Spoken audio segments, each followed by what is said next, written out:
मुख्यमंत्री नायब सिंह सैनी पहुंचे पंजाब के सुनाम शहीद ऊधम सिंह की जन्मभूमि को नमन करने।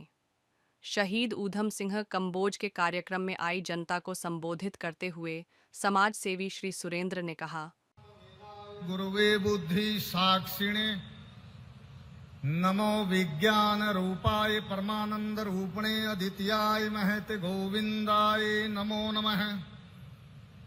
भारत माता की, गंगा माता की, गौ माता की, बाबा भूमन शाह महाराज की बहुत बहुत साधुवाद। सम्मानित मंच को प्रणाम करता हूं, संगत को प्रणाम करता हूं। मेरे बुजुर्गों, इंग्लैंड के इतिहासकार अर्नाल्ड टॉयनबी ने एक बात कही भारत के बारे में। भारत वीरों का देश था, धन संपदा का देश था, मरकट हीरे मणियों की कोई कमी नहीं थी। फिर ये देश स्वतंत्र क्यों हुआ? फिर इस देश का विभाजन क्यों हुआ? एक लाइन में अर्नाल्ड टॉयनबी कहता है, जो जाति अति सभ्य हो जाती है उसको कोई ना कोई बराबर निगल जाता है और पराधीन कर लेता है। उसका एक उदाहरण है, जो तुम गीत सुनते हो, कौन सा गीत सुनते हो? ले ली आजादी बिना खड़ग बिना ढाल, साबरमती के संत तूने कर दिए कमाल। ये अति सभ्यवाद का भाव है, ये अति सभ्यवाद है। बिना बलिदान के, बिना त्याग के कोई कार्य सिद्ध नहीं होता। रोलेट एक्ट के विरोध में 13 अप्रैल 1919 को पवित्र भूमि जलियांवाला बाग में जो जनता अपना गौरव सम्मान अभिमान की मांग कर करके रोलेट एक्ट के विरोध में अपनी गर्दन उठा करके जिएंगे और उस पर 1650 गोली दागने वाले डायर, उसका बदला लेने वाले 21 साल बाद प्रतिज्ञा पूर्ण करने वाले हुतात्मा ऊधम सिंह ने क्या चरखा चला करके बदला लिया था भाई?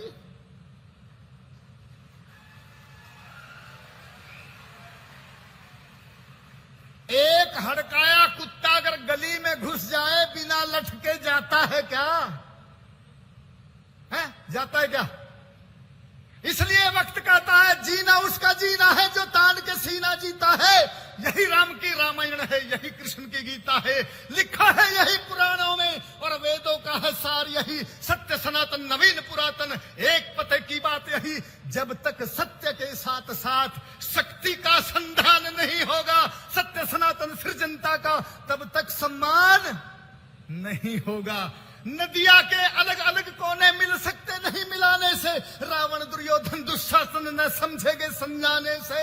सकल विश्व परिवार हमारा बेशक अपने चिंतन का मूल, और सांपों को भी दूध पिलाना अपने पुरखों की थी भूल, और माफ कर दिया गौरी को 17 बार चिटाकर धूल। इसी भूल के कारण हमने जग में ठोकर खाई है, अंग कटे भारत मां के और जग में हुई हंसाई है। अपने अतीत का गौरव करो। इस दुनिया के अंदर अष्टावक्र की बराबरी करने वाले उपमन्यु ये कंबोज ऋषि थे, जिनसे ब्रह्म विद्या की दीक्षा महर्षि व्यास ने प्राप्त की थी। कंबु कौंडिन्यो, महाभारत, द्रोण पर्व, शल्य पर्व, कोई पर्व उठा करके देख लीजिए, कंबोजों की वीरता का इतिहास है। पाणिनि की अष्टाध्यायी का चौथा अध्याय देख लीजिए, कंबोज अश्वरोहम गजाननम। कंबोजों की सेनाओं में हाथी और घोड़े हैं। ये कौन लिख रहा है? पाणिनि अष्टाध्यायी के चौथे स्वर्ग में लिख रहा है। यदुवंश की ब्रांच में भोज और विष्णु वंश हुए, उसमें से कंबोज वंश चला। ययाति के बाद कंबोज वंश आया। रामायण 9 लाख साल पहले हुई थी। उस रामायण में कंबोजों का वर्णन है। और नजदीक में कालिदास के रघुवंश के चौथे अध्याय के दूसरे खंड में भी कंबोजों का वर्णन है।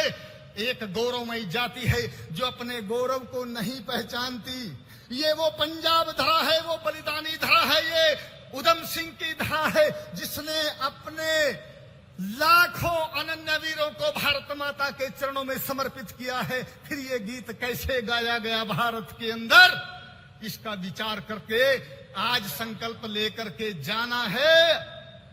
अरे गुरु नानक देव जी की हर बात में देशभक्ति है, राष्ट्रीयता है। बाबर के हमले हुए तब भगवान को उलाना दिया गुरु नानक देव जी महाराज ने। खुरासान खसमाना किया, हिंदुस्तान दर आया, एती मार पई कुरलाने ताकि दर्द नहीं आया। सत की वाणी आंखें नानक सत समाज की, सत की बेला कपड़ का या कटकट होसी, हिंदुस्तान संभाल सी डोला। अरे मेरा हिंदुस्तान डोल गया, पंजाब की बात नहीं की। इसलिए वक्त कहता है पौरुष है तो ननकाना की और बड़ो, यदि पौरुष ने ललकारा है। खालिस्तान नहीं, पूरा पाकिस्तान हमारा है। ये विचार लेकर के आ जाइए। समय की सीमा में आप सबके श्री चरणों में यही प्रणाम करता हूं, अपनी वाणी को विराम देता हूं और उस हुतात्मा के चरणों में कोटि कोटि नमन करता हूं। आप सब बंधु आए, आप सब ने मेरी बात को सुना। मंच का सबका बहुत बहुत साधुवाद।